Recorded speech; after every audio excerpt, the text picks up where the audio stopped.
আসসালামাইকুম। ভিডিওটি শেয়ার করবেন সবাই। এক মাদার বোর্ডে এই কুকুরটার রাত্রে অ্যাক্সিডেন্ট করে মাইরা ফালাইছে।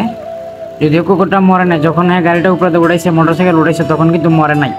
আমরা এটার প্রাথমিক চিকিৎসাও দিয়েছিলাম, এটা সুস্থ স্বাভাবিক ছিল, কিন্তু আজকে এটা মারা গেছে। অ্যাক্সিডেন্টটা গতকালকে হয়েছে। আপনারা পুরো ভিডিওটা দেখলে বুঝতে পারবেন বিষয়টা কী হয়েছে। মোটরসাইকেল ওলা এটার উপরে দিয়ে উড়াই দিচ্ছে, উড়াইছে আবার মরছে, এটার লাইট দেয়া এটার জানটা অর্ধেক করছে। তারপরে আমরা প্রাথমিক চিকিৎসা দিয়েছিলাম। তো এই ভিডিওটা দিবেন, শেয়ার করে দিবেন, এইসব মাদার বোর্ডরা যেন শিক্ষা পায়। এটা প্রশাসনের দৃষ্টি আকর্ষণ আমরা করতেছি। আমি এই ছেলেটাকে, এর বাবার নাম কি, এর বাড়ি কোথায়, নামে মামলাও করতে চাইতেছি। এই যে দেখেন, পরে আমরা এটা রাত্রে ইঞ্জেকশন দিয়েছিলাম, এটা গতকাল রাতের চিনিটা, তখন কিন্তু কুকুরটা মরে নাই। যখন এই মোটরসাইকেল এটার উপরে দিয়ে উঠছে তখন মরে নাই। সে আবার এটার কয়েকটা লাথি দিচ্ছে, মরছে কিনা শিওর হওয়ার জন্য, মরে নাই। যাই হোক, আমরা এখানে ফার্স্টে যখন গেলাম, আমরা ভাবলাম যে প্রথমে এটার একটা চিকিৎসা দিয়ে যেন এটা রাত পর্যন্ত থাকে। রাত 11:30 বাজে, মানে অনেক ডাক্তারদের সাথে যোগাযোগ করছি, কেউ রাজি হয় না। পশু হাসপাতালও আমরা কয়েকবার নিজে গেছি, বন্ধ। পরে আমরা এক ডাক্তারের কাছ থেকে ওষুধ লেখায় আনছি যে এটার ব্যথা বা গ্যাসটা যেন পেটে না জমে, রাত পর্যন্ত যেন অন্তত বাঁচা থাকে। এটা ইঞ্জেকশন আইন আমরা নিজেরাই ইঞ্জেকশন করছি দুইটা, একটা গ্যাসের আর একটা হলো ব্যথার। তো যাই হোক, শেষ পর্যন্ত আমরা এটা কিন্তু বাঁচাইতে পারি নাই। কিন্তু ইঞ্জেকশন দেওয়ার পরে এটার রিয়াকশনটা কি দেখেন, ইঞ্জেকশন দেওয়ার পরে এটা কতটুকু সুস্থ হয়েছে এটা আপনারা নিজেরাই দেখেন। আমার মনে হয় ওই সময়টা যদি চিকিৎসাটাও দেওয়া যেত টাইমলি, তাহলে এটা মানে আর মরতো না। এই যে দেখবেন কয়েক মিনিট পরে এটা কি সুন্দর করে লাভ দিয়ে, মানে বোঝা গেছে পুরাই এটা কোনো কিছুই হয় না, শুধু পিছন সাইডটা, এই যে পিছন সাইডটা দিয়ে যায় মোটরসাইকেল দৌড়াই দিছে, এই জায়গাটা একদম মানে ভাঙা গেছে, কোমরটা ভাঙা, পাছাটা একদম চেপে গেছে, থেতলে গেছে।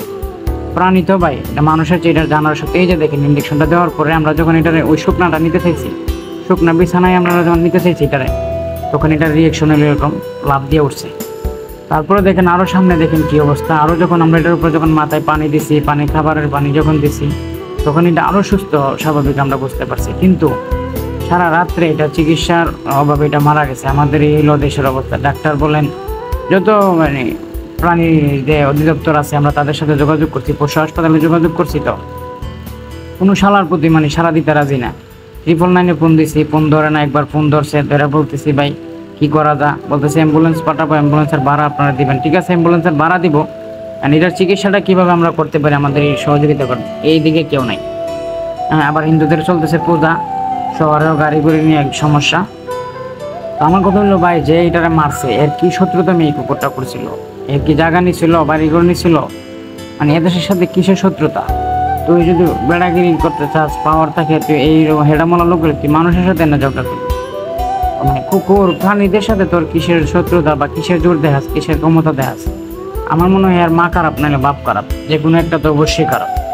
এগুলা নাহলে কন্ডম দুর্ঘটনার পোলা পানি এগুলা ভালো সুস্থ স্বাভাবিক ছেলে মেয়ে এগুলি করতে পারেন। তোর গাড়ি তুই চালাই যাইবে গা, একটা কুকুরের সাথে তুই অমানবিক আচরণ করার কি আছে এখানে?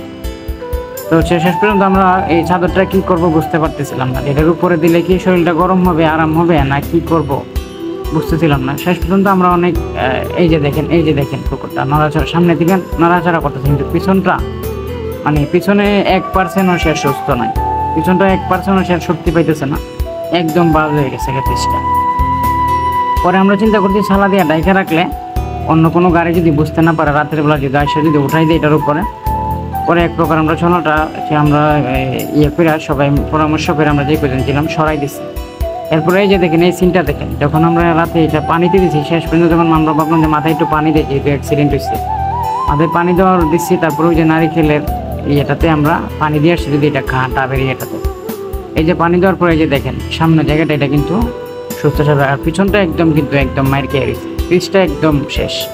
মানে এটার পুরো সমস্যাটা পিছিয়ে দিয়ে পাছার এই যে মাজার উপর দিয়ে মোটরসাইকেলের চাকাটা নিচে, আবার কয়েকটা লাথিও মারছে এটারে, মানে এটা একদম নাজেহাল। তবে রাত্রে যদি চিকিৎসা আমরা পাইতাম টাইমলি, আমরা তো টাকা চিন্তা করছি না ভাই, আমরা কয়েকদিন যা টাকা লাগে দেব।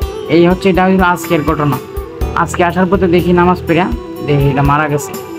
সকালে আমি ডিউটিতে গেছিলাম, নামাজ পড়ে আসার পথে দেখি যে এটা শেষ। এর ভিতরে আমরা অনেক কিছু করার চেষ্টা করছি, চিকিৎসার লোক দিয়ে দিছিলাম, আর ওই ঠিকভাবে হয়তো করতে পারে নাই। তবে রাত্রে যেই কাজটা করছে ভাই, মোটরসাইকেলটা এটার উপরে দাঁড়িয়েছে, আবার এটা লাথি মারছে।